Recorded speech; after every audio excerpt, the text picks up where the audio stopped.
el día de hoy estábamos viendo los diferentes tipos de alianzas, ¿cierto? Las alianzas eternas, condicionales, las alianzas que estaban dentro de otra alianza, ¿cierto? O de otro pacto.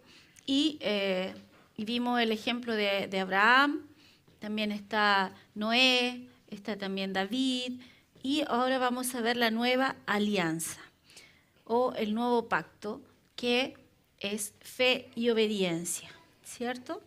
Entonces vamos a partir con Hechos 2, 37, 38. ¿Ya?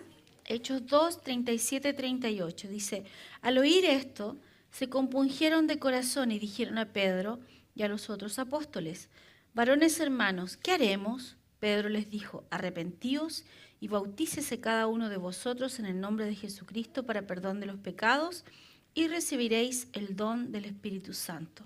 Nosotros siempre tenemos que recordar que Pedro,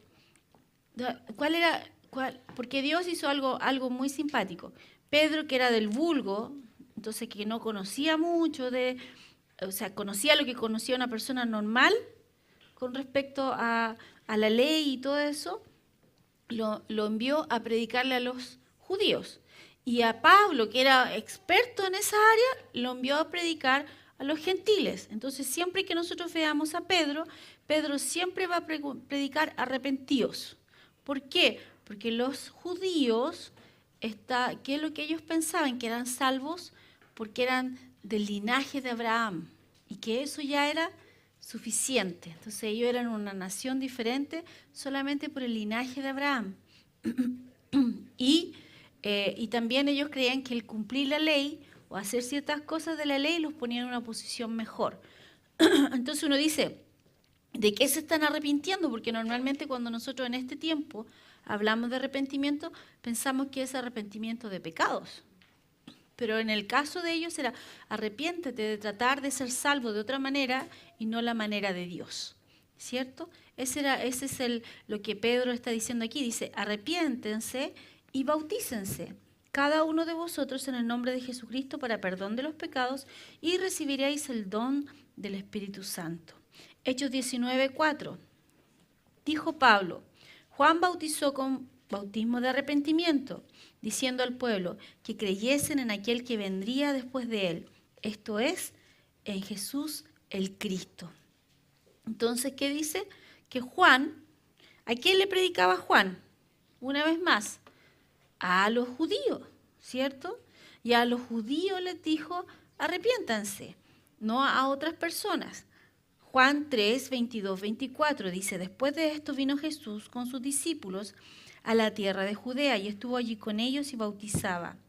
Juan bautizaba también en Enón, junto a Salim, porque allí había muchas aguas y venían y eran bautizados porque Juan no había sido aún encarcelado.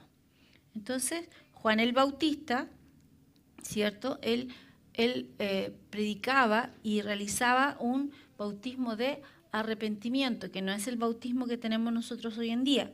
¿Cuál es el bautismo que tenemos hoy? Un bautismo en que declaramos públicamente nuestra fe, no de arrepentimiento. Cuando nosotros nos bautizamos, públicamente estamos diciendo, yo creo en Jesucristo, ¿cierto? Esta era mi antigua vida, me meto al agua, he muerto con Cristo, salgo del agua a nueva vida, ¿cierto? He resucitado juntamente con Él. Entonces, no tiene que ver, no es el mismo bautismo que se hizo con Juan, es totalmente diferente. Sigamos, dice, Hechos 17:30.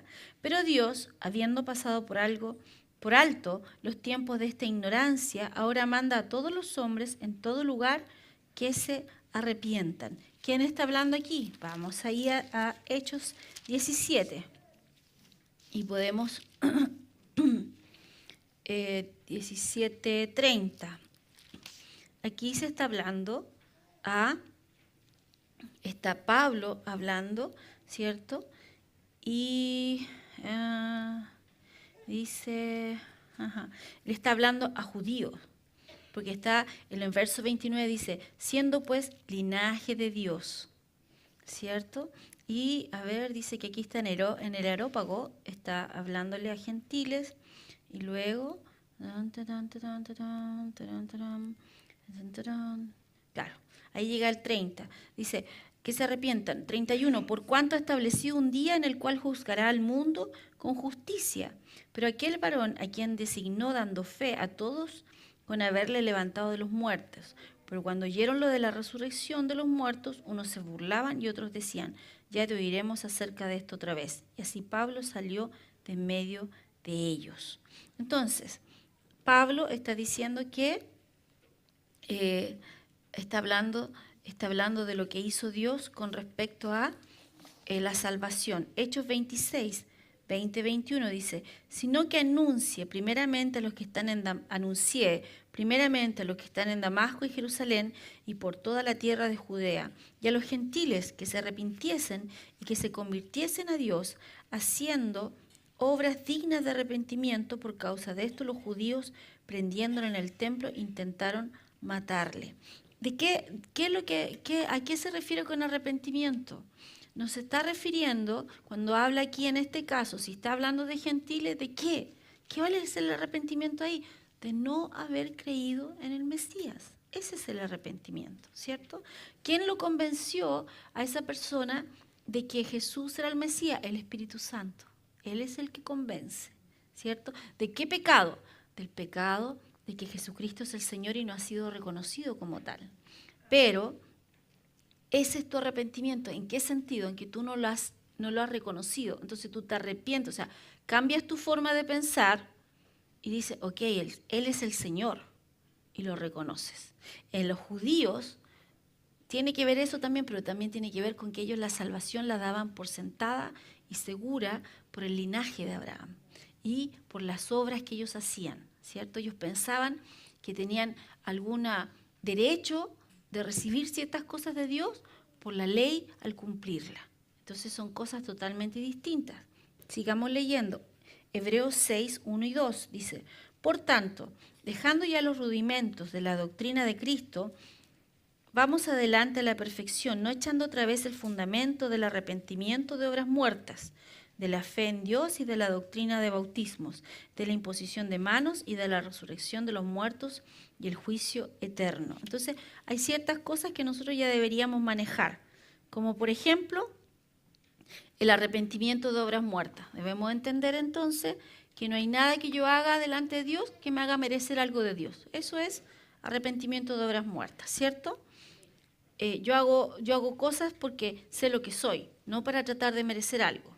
De la fe en Dios, o sea, ¿qué es lo que nosotros creemos? ¿Cierto? ¿Dónde está posicionada nuestra fe? De la doctrina de los bautismos. Ahí estábamos hablando del bautismo de Juan, estamos hablando del bautismo, ¿cierto?, con un nuevo creyente. También está el bautismo en el cuerpo de Cristo. Cuando nacemos de nuevo, ¿cierto?, somos parte del cuerpo de Cristo, somos sumergidos en el cuerpo de Cristo, por lo tanto ahí hay otro bautismo más. Entonces, si no entendemos eso, no está bien. Eso lo llama, ¿cierto?, como lo básico, ¿ya? De la imposición de manos, porque es importante la imposición de manos. De la resurrección de los muertos, que hay un día que nosotros vamos a resucitar en cuanto al cuerpo, juntamente con Él. Y todos nosotros, ¿cierto?, vamos a resucitar y unos también para juicio eterno, ¿ya? Entonces, todas esas cosas nosotros las tenemos que tener claras y no tener dudas al respecto. Marcos 1:15 dice, el tiempo se ha cumplido y el reino de Dios se ha acercado. Arrepentíos y creed en el Evangelio. Una vez más, Marcos, a quien le está hablando, ¿cierto? Hay que ver eso. Gálatas 3:11 dice, y que por la ley ninguno se justifica para con Dios. Es evidente, porque el justo por la fe vivirá. Entonces, nadie puede justificarse con Dios. Las semanas pasadas decíamos, Jesús hizo un estándar mucho más alto, porque en los 10 mandamientos que había uno solo que hablaba de lo que tú tenías en tu corazón. En cambio, Jesús todo lo llevó a lo que tú tienes en tu corazón. Por ejemplo, dijo, los 10 mandamientos decía, no adulterarás, ¿cierto?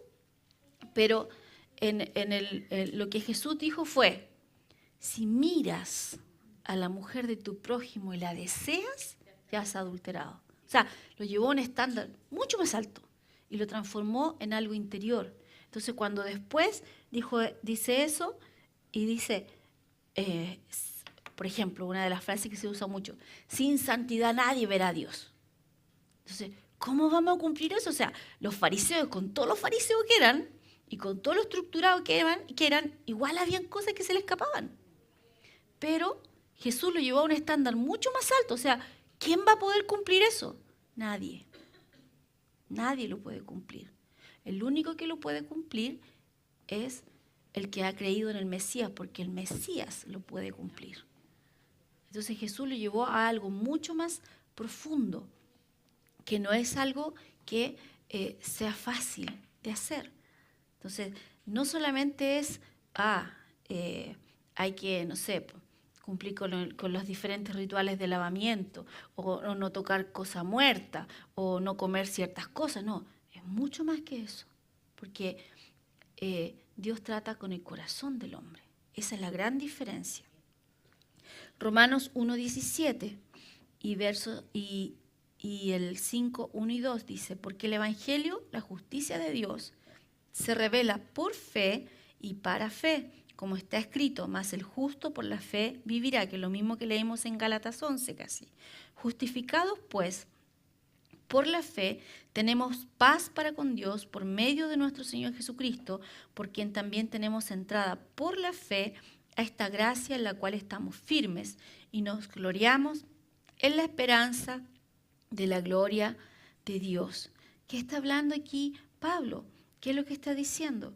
Primero, que no hay otra manera de ser justificado en Dios que a través de la fe. Y eso es una revelación. Eso es lo que le dijo, esa es la revelación que tuvo Pedro cuando Jesús preguntó, ¿y quién ustedes dicen que yo soy? Y Pedro dice, el Cristo, el Hijo del Dios viviente. Y él dice, sobre esta roca, sobre esta revelación, yo voy a fundar mi iglesia. Entonces, esto viene por fe, pero también es para fe, porque nosotros seguimos y avanzamos creyendo. Seguimos todos los días enfocados y creyendo lo mismo. Todos los días creemos en este Jesús, ¿cierto? En lo que el Señor ha hecho. Y dice, por la fe el justo vivirá. Entonces, ¿por la fe en qué? En lo que Dios a través de Jesús nos dio. Y siempre tenemos que mantenernos ahí porque nosotros fácilmente nos deslizamos. Siempre, fácilmente nos deslizamos. ¿Hacia dónde? De repente, nosotros decimos, sí, es que yo estoy descansando en Dios en esto, pero te pillas tú mismo, de repente, tratando de arreglarlo tú, o tratando de darle una ayudadita a Dios en algo. Y tú dices, no, pues si yo he confiado en Dios en esto, ¿por qué, por ejemplo, estoy tratando de yo manipular ciertas cosas? O si he confiado en Dios, ¿por qué yo estoy preocupado por esto? Entonces, ahí nos vemos que de repente, en realidad decimos que confiamos, pero nuestra mente nos traiciona, ¿cierto? Entonces, ¿qué es lo que nosotros hacemos entonces? Debemos entender que todos los días el justo, o sea, nosotros, y estuvimos hablando la semana pasada acerca de justicia, vivimos por esta fe, por esta confianza que hemos puesto en Dios. Todos los días, en cada momento, en cada circunstancia, en cada paso que damos en nuestra vida. No es algo que solamente para algunas cosas, es para todo. Todo, en todo está involucrada la fe. Y después dice, justificados pues por la fe, tenemos paz para con Dios por medio de nuestro Señor Jesucristo. Tenemos que estar tranquilos y seguros que Dios no anda con un mazo, ¿cierto? Buscando si nosotros tenemos alguna falta para darnos así, ¡pa! No. Entonces tenemos que estar tranquilos que ya está hecho con Dios. Ya Él no me está demandando nada, ni yo estoy tratando de ganarme algo con Él o demostrarle algo. Muchas veces, por ejemplo, yo hace mucho tiempo les conté una vez, yo estaba acostumbrada a que con mi papá, ¿cierto? yo le pedía permiso para salir cuando pololeaba con el pastor Juan Carlos. Ya no les voy a contar de antes. Si yo le pedía permiso para salir a mi papá. Aunque yo ya a esa altura ya era mayor de edad, bueno, según la ley actual, porque en ese tiempo la mayoría de edad era los 21, ¿cierto? Entonces, sí, pero como a los 21 yo empecé a salir con él. Quizá un poquito antes, pero ya a esa altura quizás yo podría haber dicho, papá, mira, yo ya trabajo, soy una mujer, yo no te estoy pidiendo plata para salir, qué sé yo, voy a salir. No, yo siempre fui en eso bien respetuosa con mi papá. Y a veces mi mamá tenía que trabajar, entonces yo en la mañana me levantaba temprano, pasaba virutilla, después la cera y después el brillo. No sé si a ustedes le ha tocado esos pisos de madera, ¿cierto? Y después iba a la feria, y después hacía el almuerzo, y después que hacía todo eso, yo iba frente a mi papá y le decía, papá, yo quiero salir. Entonces para mí era así como, mira papá, hice todo esto, tú no me puedes decir que no, ¿cierto? Entonces, a veces venimos con esa mentalidad frente a Dios también. Es como, mira Señor, yo me he portado bien, he hecho todo esto y no me puedes decir que no. Pero ahí, ¿dónde está mi confianza? No está puesta en lo que Él hizo, sino que está puesta en lo que yo hago. Entonces, muchas veces nos pillamos a nosotros mismos haciendo esto mismo con Dios, queriendo merecer algo que por eso yo digo, es un amor furioso, es un amor que cuesta entender porque nos ama tanto y tan radicalmente que para nosotros es como demasiado ese amor incondicional. Nos cuesta dimensionarlo porque a nosotros nos cuesta mucho amar de esa manera. O ver las cosas de esa manera. Entonces, por ejemplo, ¿cuál fue mi proceso ahí? Entender que Dios me amaba si hacía cosas buenas o no.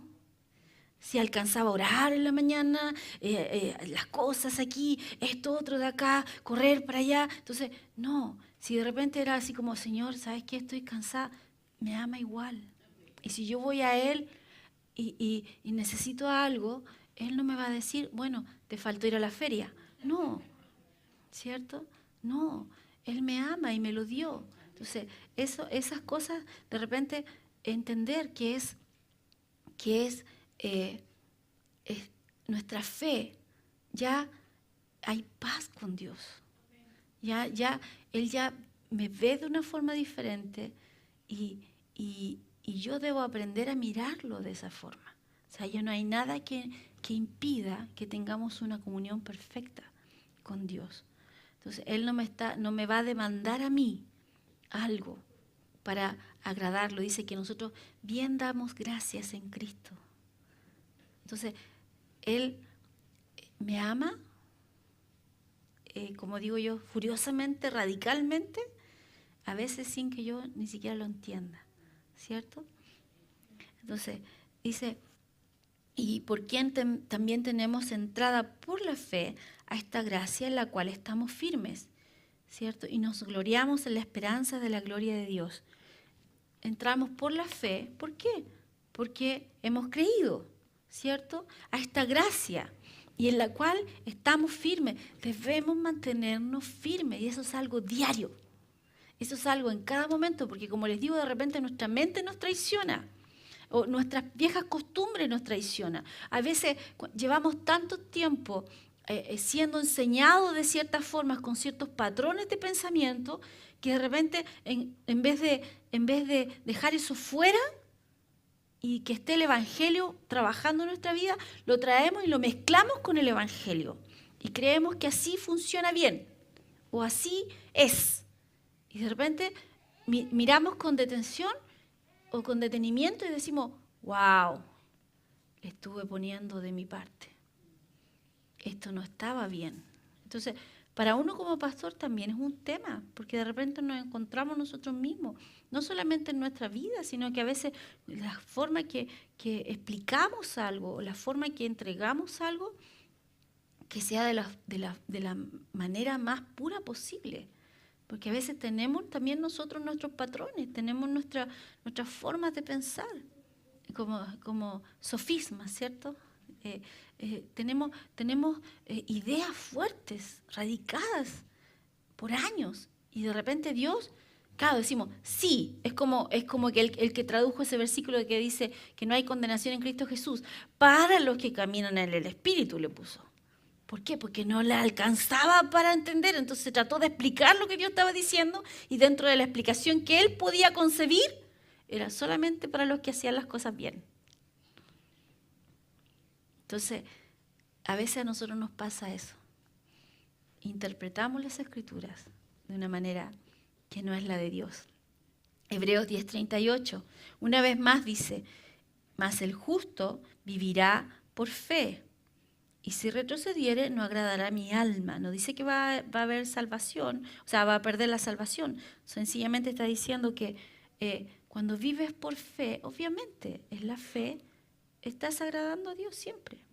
No hay problema, porque tu fe, ¿dónde está? En Cristo. Y en Cristo eres un hijo amado, ¿cierto? En el cual Dios está complacido. Ya habló bien de ti. Primera de Juan 2:17, el mundo pasa y sus deseos, pero el que hace la voluntad de Dios permanece para siempre. Entonces, nosotros debemos comprender que esta fe en la cual nosotros vivimos a diario, podríamos decir así. Una vez alguien me dijo, es una exageración cuando la gente dice, yo vivo por fe, yo como por fe, yo hago esto por fe. Entonces decía, no, la gente ya está llegando a un punto que se está volviendo como loca. Entonces yo pensé y dije, bueno, a lo mejor esta persona no vive por fe ni come por fe, pero no sabe lo que pasa en la casa del resto.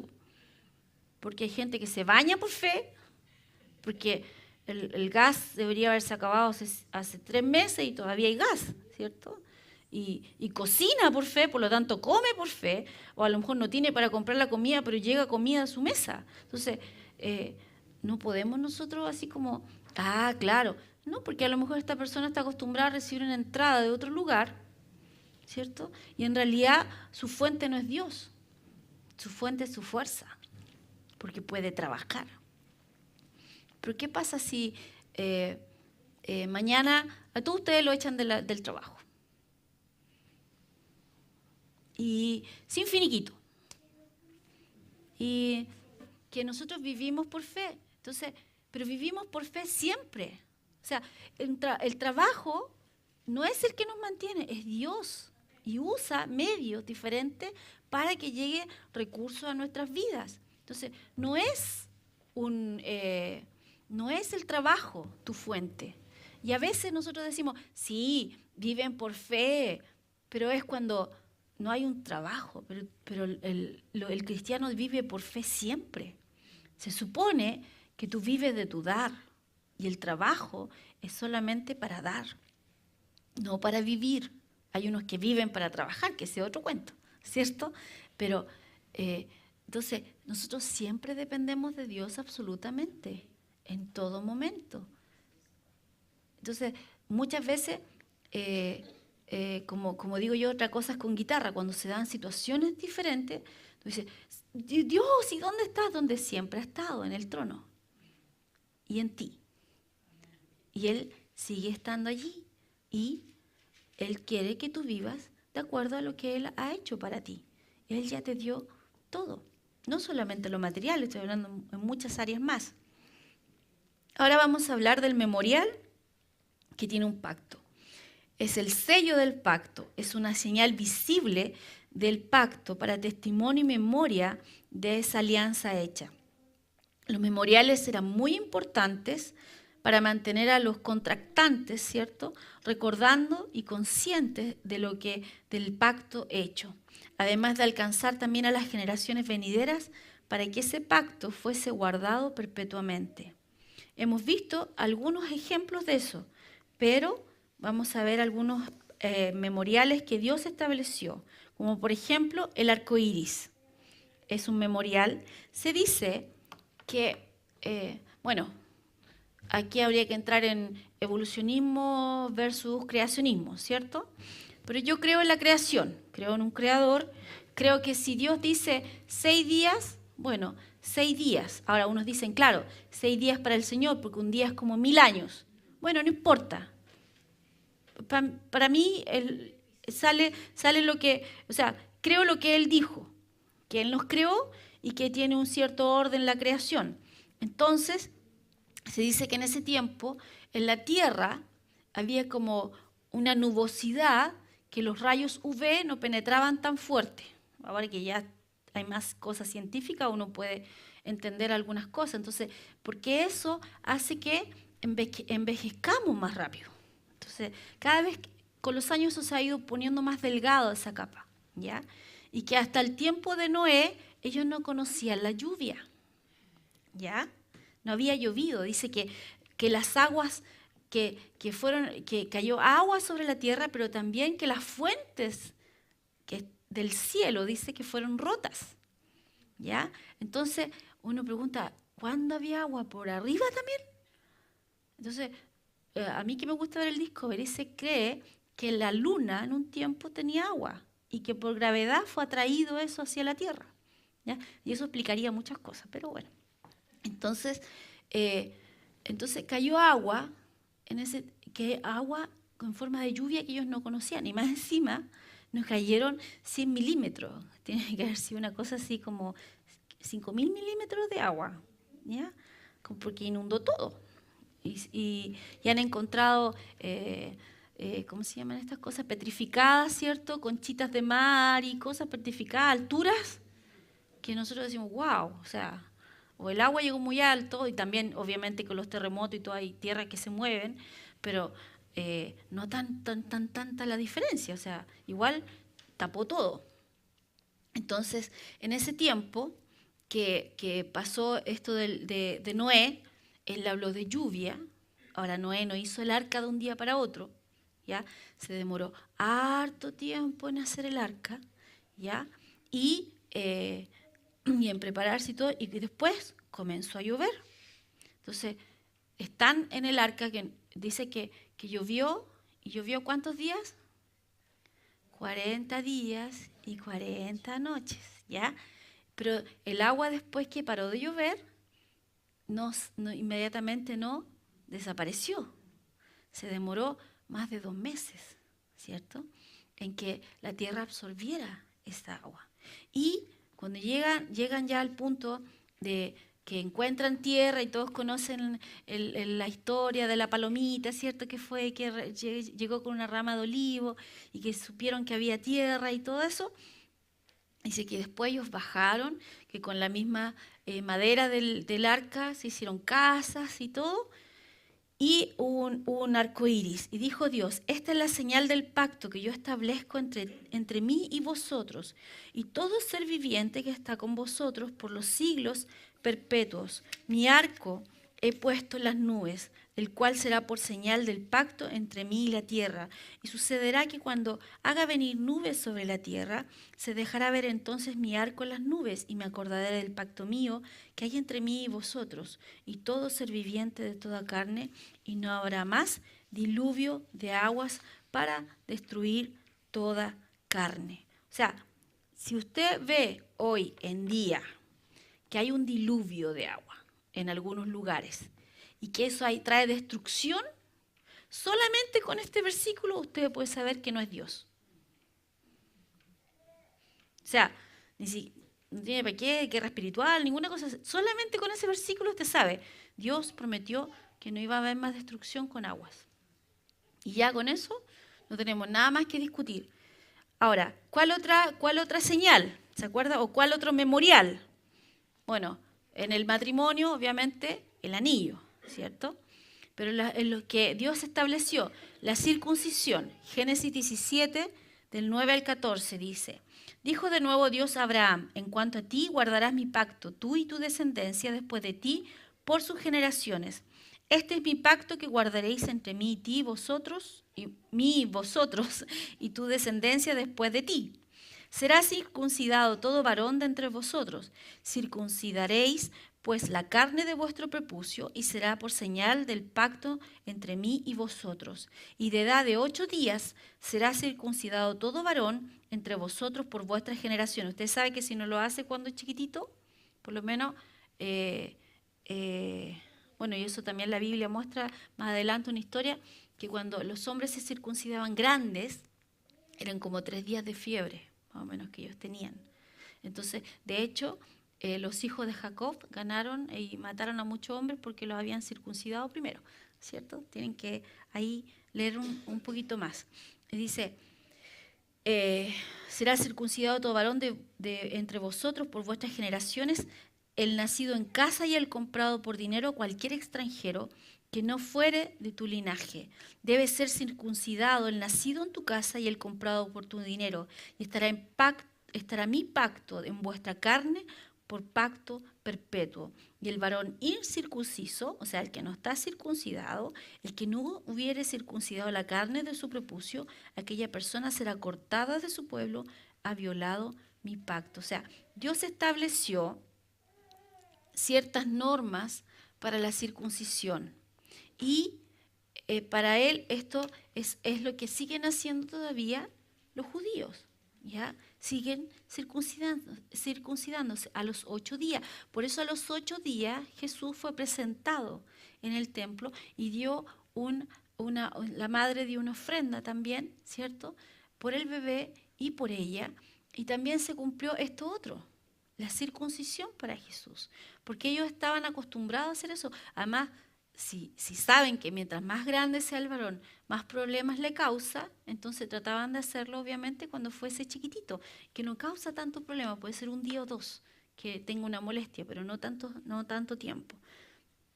Génesis 17, del 22 al 24, y acabó de hablar con él y subió Dios de estar con Abraham. Entonces tomó Abraham a Ismael su hijo y a todos los siervos nacidos en su casa y a todos los comprados por su dinero y a todo varón entre los domésticos de la casa de Abraham, y circuncidó la carne del prepucio de ellos en aquel mismo día, como Dios le había dicho. Era Abraham de edad 99 años cuando circuncidó la carne de su prepucio. O sea, a lo mejor uno dice, bueno, ¿para qué tanto detalle? Bueno, para Dios es importante, porque era una señal. Ahora, ¿cuál era la señal de la mujer? Obviamente no había una circuncisión en la mujer. Era el hecho de que cuando una mujer se unía a un varón, entonces esa circuncisión del varón también afectaba a la mujer. ¿Ya? Entonces, la mujer no tenía que hacer esa operación, por decir así, pero también era afectada por lo que los varones hacían.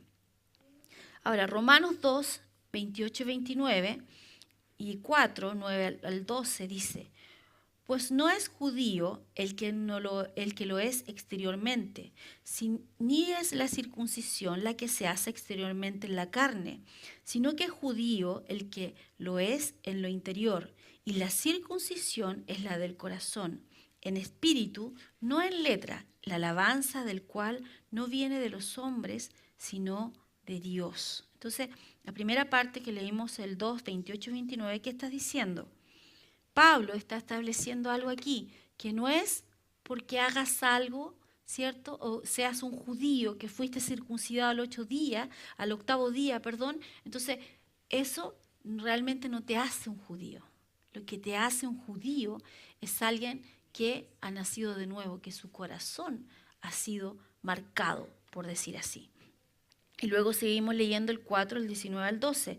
¿Es pues esta bienaventuranza solamente para los de la circuncisión o también para los de la incircuncisión? Porque decimos que a Abraham le fue contado la fe por justicia. ¿Cómo pues le fue contada estando en la circuncisión o en la incircuncisión?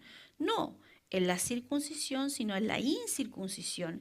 Y recibió la circuncisión como señal, como sello de la justicia de la fe que tuvo estando aún incircunciso, para que fuese padre de todos los creyentes, de los no circuncidados, a fin de que también a ellos la fe les sea contada por justicia, y padre de la circuncisión para los que no solamente son de la circuncisión, sino que también siguen las pisadas de la fe que tuvo nuestro padre Abraham antes de ser circuncidado. Esto es lo que hablamos la semana pasada y lo repasamos. O sea, Abraham fue hecho justo por Dios, o le fue contado, dice, su fe por justicia antes de que él hiciera nada. Después Dios le dijo, este pacto que yo he hecho contigo, Abraham, lo vamos a tener la señal, la circuncisión. Entonces, Él es padre de los que no tienen esa señal en el cuerpo y es padre de los que sí tienen esa señal en el cuerpo.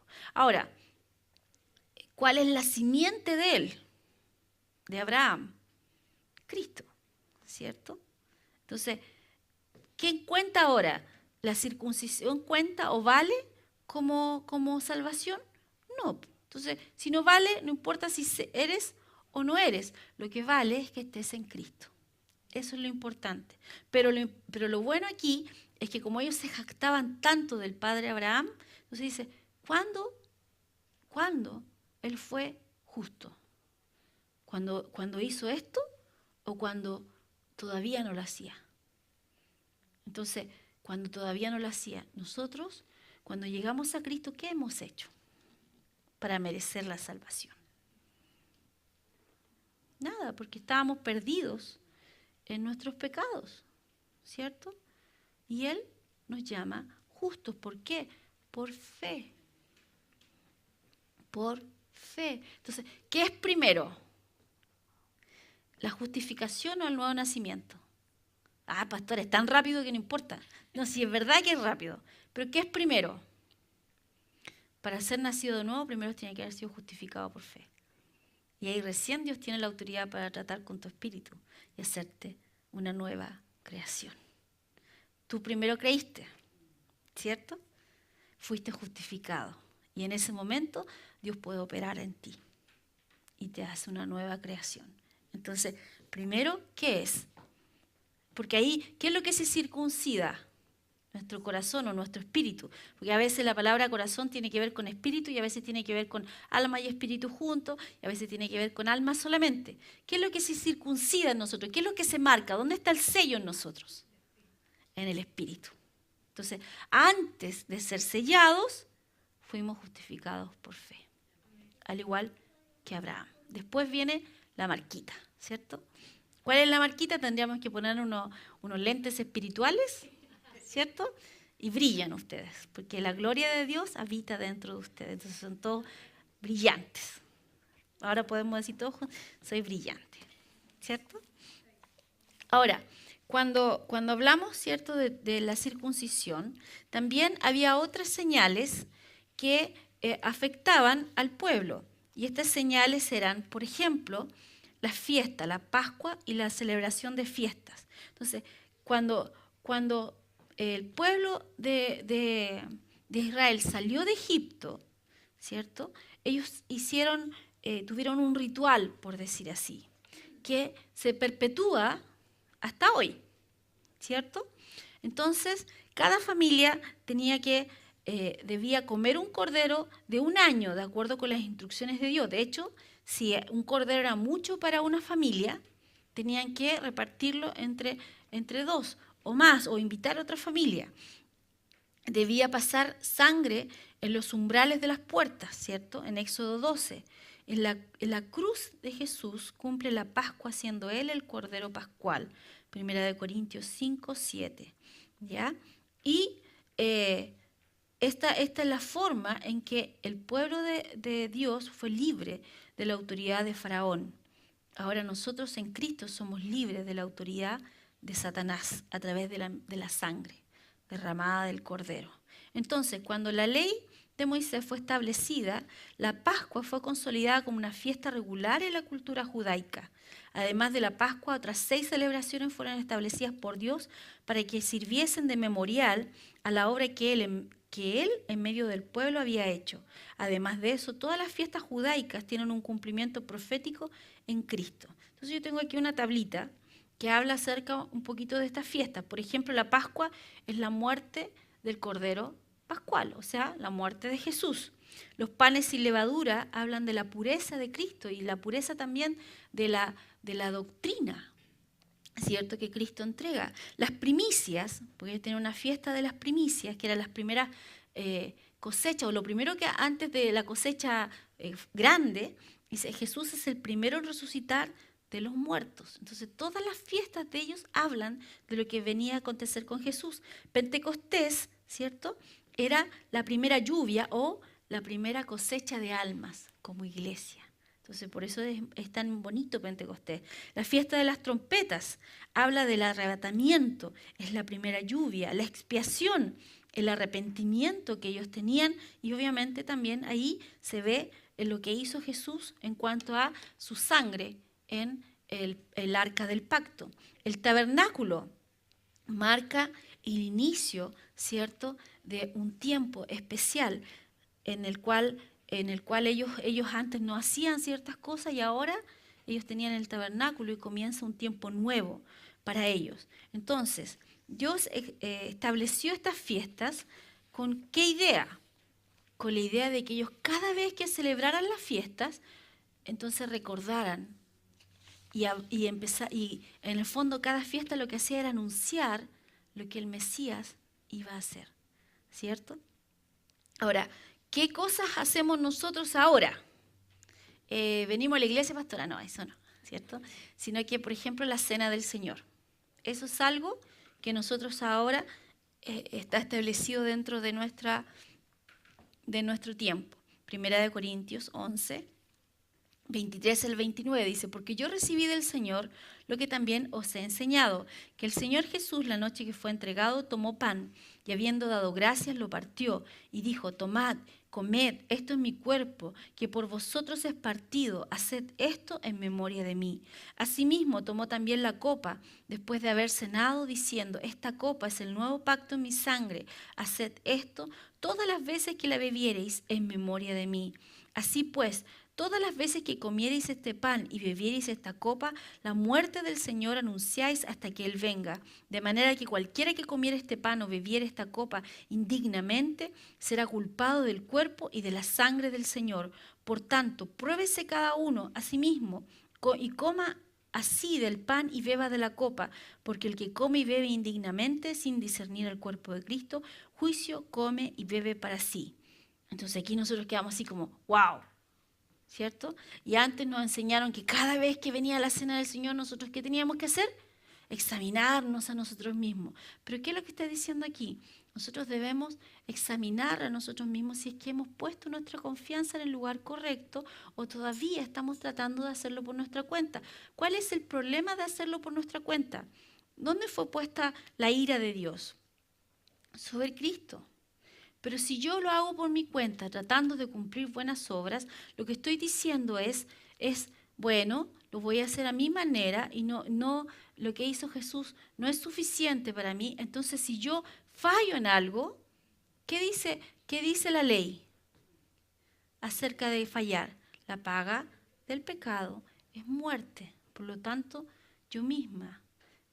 ¿Quién recibió el juicio por mí? Jesús. Si yo me pongo en la otra posición, yo me pongo dispuesta a recibir juicio yo. ¿Cierto? Entonces, ¿qué me conviene más? Ya está pagado. ¿Para qué quiero que me enjuicien a mí? Entonces, cuando tú no entiendes correctamente, no disciernes el cuerpo de Cristo, qué es lo que Él hizo al entregarse en esa cruz y la sangre del nuevo pacto, entonces, dice, incluso hay un versículo que dice, muchos duermen y se han ido, ¿cierto?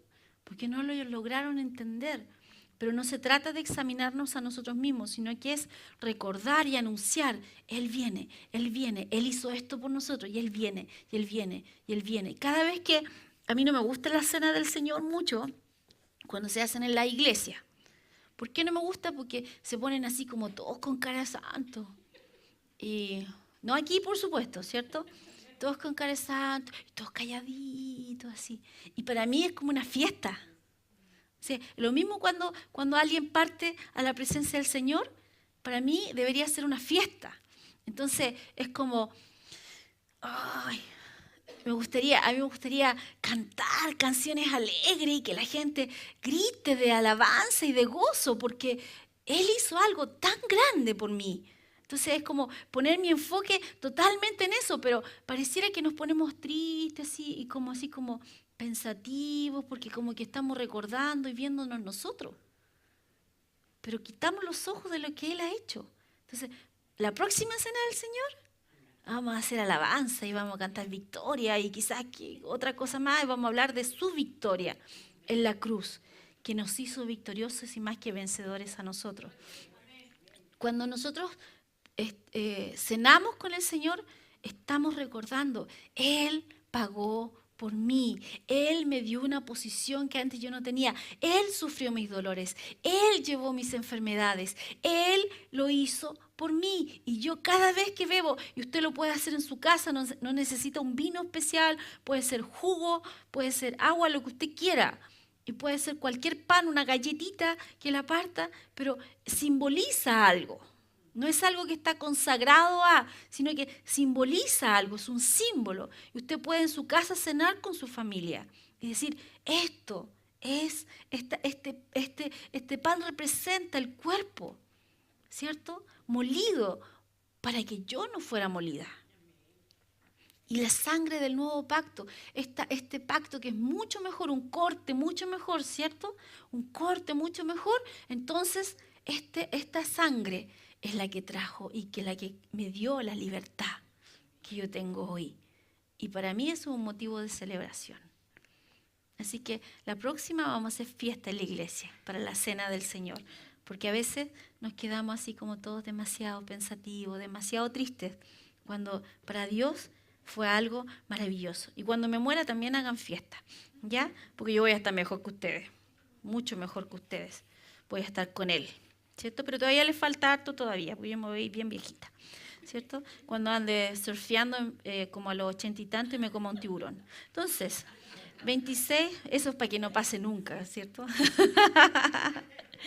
Mateo 26, del 26 al 28, dice, y mientras comían, tomó Jesús el pan, lo bendijo y lo partió y dio a sus discípulos y dijo, tomad y comed, esto es mi cuerpo. Y tomando la copa y habiendo dado gracias les dio, diciendo, bebed de ella todos, porque esto es mi sangre del nuevo pacto, que por muchos es derramada para la remisión de pecados. Entonces, el Señor dice que hagamos esto en memoria de Él. O sea, esa parte es como clave. Hagan esto en memoria de mí. No, aquí ustedes salgan del panorama. Esto es en memoria de mí. Aquí ustedes, ¿dónde se enfocan? En mí, no en ustedes. Entonces, es la memoria de la obra terminada de Cristo. Y también que esta obra terminada y esto que nosotros hacemos, esta conmemoración, va a ser hasta que Él venga y establezca su reino. No va a cesar, es como la siembra y la cosecha no cesarán. No va a cesar. Va a ser hasta que Él venga, ¿cierto? Ahora, también la comunión o el cuerpo habla de la comunión entre los santos. También nosotros podemos ver, darnos cuenta que Él hizo, lo que Él hizo es el mismo pago por todos nosotros. Todos nosotros valemos lo mismo delante del Señor. Muchas personas piensan, no, porque el pastor, o aquí o allá. No, los pastores no valen más delante del Señor, ni un apóstol vale más delante del Señor que ustedes. Porque todos fuimos comprados con la misma sangre, tenemos el mismo valor delante de Dios y a todos nosotros nos ama y nos llama hijos. Tenemos funciones distintas, que ese es otro tema. Pero no, muchas veces, cuando nosotros vemos, ¿cierto? 1 Corintios 12 dice que el cuerpo se conforma de diferentes miembros, ¿cierto? Y dice, la mano no puede estar diciendo quiero ser ojo, porque Dios nos puso en un lugar como Él quiso, ¿cierto? Entonces, y el ojo no puede estar reclamando porque no soy mano, ¿cierto? Entonces, bueno, Dios nos puso para hacer ciertas labores, Él nos equipó de una cierta manera, ¿cierto? Yo siempre hago esa comparación, es como a todos nos dio la mochila de la Dora la Exploradora, que es una mochila chiquitita así, pero que adentro hay de todo. Entonces, cuando tú lo necesitas, de acuerdo al plan y el propósito de Dios en tu vida, tú sacas de la mochila, de lo que Él te equipó, ¿cierto? Para cumplir. Y cada mochila se ve igual, pero tiene diferentes cosas porque todos nosotros tenemos diferentes funciones que cumplir. Entonces, dice la Biblia que, por ejemplo, hay miembros en el cuerpo que el cuerpo los protege. Como por ejemplo, ¿qué protege el cuerpo? El cerebro, ¿cierto? ¿Con qué? Con un cráneo duro, algunos más duros que otros, pero cráneo, ¿cierto? ¿Qué más protege? Protege el corazón, los pulmones, órganos vitales, ¿con qué? Con las costillas, ¿cierto? Entonces, y son a la vez los más débiles. Porque no es lo mismo que pierdas un dedo a que pierdas el corazón, ¿cierto? Ahora algunos andan perdiendo el corazón por ahí, pero ya, ¿qué se le va a hacer, cierto? Pero otra cosa es que pierdas la razón, ¿no? Entonces, no es lo mismo que bueno, te sacan una uña a que te saquen un pedazo de cerebro, ¿cierto? Son cosas totalmente distintas. Entonces, el cuerpo dice que a los más débiles los protege. Y dice que a los más, a los que son como indecorosos, los vestimos más decorosamente. Entonces, yo en Rema estaba enseñando esto y decía, bueno, es como, te estás duchando y hay un temblor. ¿Cómo sales corriendo de la ducha? Eso es lo que tú tapas decorosamente, ¿cierto? Entonces, lo que no quieres que nadie vea. Entonces, nosotros debemos darnos cuenta que cada uno de nosotros tiene una función dentro del cuerpo de Cristo. Y que todos nosotros fuimos comprados al mismo precio. Entonces nosotros debemos saber ver a Cristo en cada uno de nosotros. Y eso es ese es el valor que tenemos. Somos parte del cuerpo. Y como dice 1 Corintios, el ojo no puede decir no necesito una mano, porque si le pica el ojo, ¿con qué se rasca? ¿Cierto? Con el pie. Algunos no pueden. Yo todavía puedo, pero ¿se puede rascar con el pie? ¿O no? Mejor la mano. Entonces, no voy a decir esas cosas. Van a quedar grabadas. Pero ¿cómo se llama? Nosotros no podemos mirar en menos, ni tampoco creer que alguien es más, sino que todos funcionamos como un equipo. Ahora, si hablamos de equipo, hablamos de Chile. Déjeme ver si tengo algo más que agregar aquí. Y después entramos ahí a discutir.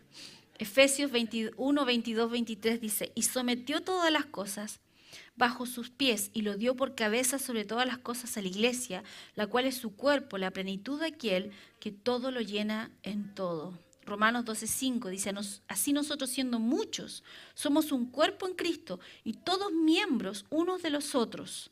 1 Corintios 12:27, vosotros pues sois el cuerpo de Cristo y miembros, cada uno en particular. Esa parte me gusta, cada uno en particular. Dios nos hizo con particularidades a cada uno de nosotros.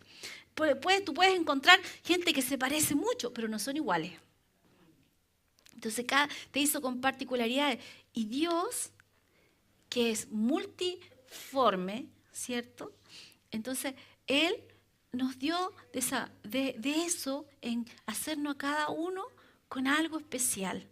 Entonces, todos nosotros tenemos cosas que Dios ha puesto en nosotros que nos hacen particulares. Y no hay nadie como tú. Dios te hizo a ti, te pensó a ti de una manera. Entonces, eso nos da... Ahora, obviamente que hay cosas que con el tiempo a lo mejor en nuestras vidas se han deformado y a veces tiene que ver con nuestro carácter, ¿cierto? Y porque muchas veces hemos sido dañados. Pero en el original funcionamos. Entonces, muchas veces después de que hemos pasado toda una vida sin Cristo, venimos a Cristo y Él empieza a sanar ciertas cosas en nuestra vida. Para que esas particularidades, eso que Dios había puesto en nosotros, no esté opacado por la vida, sino que Él vuelve a sacar lo bonito que había ahí y nos vuelve a pulir. No sé si ustedes han visto, por ejemplo, un anillo, una joya que lleve mucho tiempo sin limpiar. Está ahí, a lo mejor hay un rubí, pero está sucio. Y lo llevan al joyero y ¿qué hace? Lo pule, lo limpia y después te lo entrega y es una cosa maravillosa. Los colores, cómo la luz penetra, ¿cierto? Y cómo se ve eso. A veces nosotros somos joyas que tenemos que ir en manos del Señor para que nos nos eche una limpiadita, ¿cierto? Y que volvamos a ser lo que somos. Nosotros somos especiales y somos particulares para Él. Entonces, hasta aquí vamos a llegar hoy día, porque si no la Carol me va a retar porque es el partido de Colombia. ¿Qué es lo que Dios quiere de nosotros? Que veamos las cosas de acuerdo a la manera, perdón, que Él las ve. Nosotros debemos entender que hay ciertas cosas que Él estableció como marcas en nuestra vida memoriales del pacto y cosas que Él nos pide para recordar lo que Él ha hecho, pero que está basado en Él. La circuncisión del corazón no hay forma en que nosotros la hagamos. Tiene que haber sido hecho por Él. La cena del Señor habla de lo que Él hizo por nosotros, ¿cierto? Entonces, cuando nosotros leemos la Biblia, tenemos que darnos cuenta que es un registro de este pacto, de estas alianzas que Dios hizo en nuestras vidas. Ahora, ¿Él hizo alianzas con Israel? Sí. ¿Qué hacemos con eso?